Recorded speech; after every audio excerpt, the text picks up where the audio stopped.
नमस्कार पूजा ईशानी ब्लॉग को आपण समस्त को अनेक अनेक स्वागत।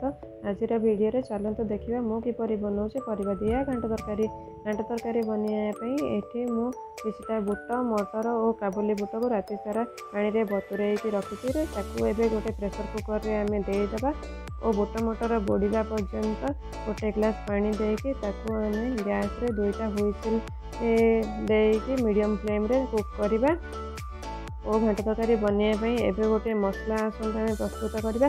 मसला मुझे किसी कटा टमाटो कटा अदा सुखिला लंका और किसी खंड नड़िया ताकू भल भाव आम चिकन करी बाटी गोटे अलग जगार आम काढ़िकिना रखा और गोटे गुंड मसला आम प्रस्तुत करवा। से मुझे जीरा धनिया पानमधुरी तेजपत्र गुजराती गोलमरिच लवंग दालचीनी और शुखला लंका ताकू कढ़ई रे लो फ्लेम रे हल्का गरम हवा पर्यंत भाजवा और ताकू गोटे ब्लेंडिंग जार रे काढ़ी ठंडा हवा पर आम बाटिकिना सेपरेट रखा। एवं कढ़ई रे आम रिफाइन तेल पकेवा तेल ताती गला आम जीरा पकेवा जीरा भल से फुटीगला आम तेजपत्र पकेवा तेजपत्र पकईकि से बटा मसला को आम से पकईदबा पकईकि भल से आम गोले कुक करवा और एबे आम हलदी गुंड दबा हलदी गुंड देकी भल से आम मसला को गोले गोले कुक करवा जेपर्यंत मसलू तेल सेपरेट न हो पर्यंत आम मसला को एमती कषा। एबे देखो मसला भल से कषि हो गला और तेल भी सेपरेट हो गला। एबे आम राति सारा बतुरे रखी किसी बुट डाली को आम से देदेबा बुट डाली पकईकि बुट मसला सहित ताकू भल से आम कषा कषि सारा पर से आम परिबा पकेबा। परिबारे मुझे आलू ये मु 2टी बड़ आलू को एमती पीस करना काटी और गोटे कप बीन्स गोटे कप गाजर 2 कप पाखापाखि मुझे जह्नी नहीं और गोटे कप पाखापाखि मुझे बैगण और 2 ରୁ 3टी सजना छुई नहीं सब परिवा को आम पकईदबा।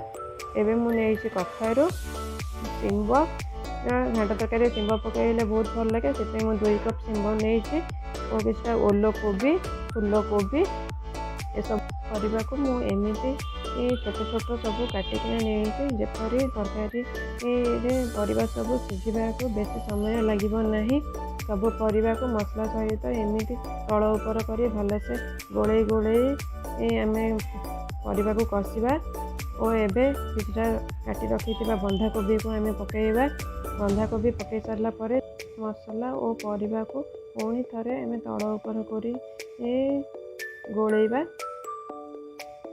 एबे किछटा लुण पकेबा स्वाद अनुसार लुण पकेबा एबे पुणी थे आम सब परिवा को गोलेकी घोड़ाना द्वारा कड़ई को घोड़े दबा जहाँफल कि लुण पड़ू सब परिवा पानी छाड़ देखूँ एबे सब परिवा पानी छाड़ी परिवार मात्रा भी किसी कमी जाइए एमती 2-3 थर कषला आम से सीझा होता बुट मटर को आम देदेबा देकी पुणी बुट मटर और परिवा को भल भाव आम गोलईदबा एमती गोले गोले कषा द्वारा घांटर टेस्ट बहुत भल होता है। आपको मोर वीडियो भल लगे लाइक करेंगे सांग सहित शेयर करेंगे और चैनल में नुआ थे सब्सक्राइब तो निश्चित भाव में करेंगे। एबे देखो मो परिवा सब भल भाव में कषि गला और तांकर टेस्ट को बढ़ाई आम से प्रस्तुत कर रखी से गुंड मसला को आम देदेबा।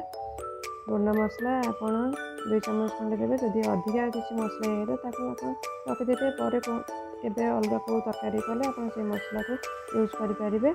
एवं मसला देकी आम भल भाव में सब परिवा को गोलईदबा गोलैकी पुणी थे एमती कषा कषिकी घोड़ेदेबा और एबे देखो परिवा मसला सब भल से कषि गला।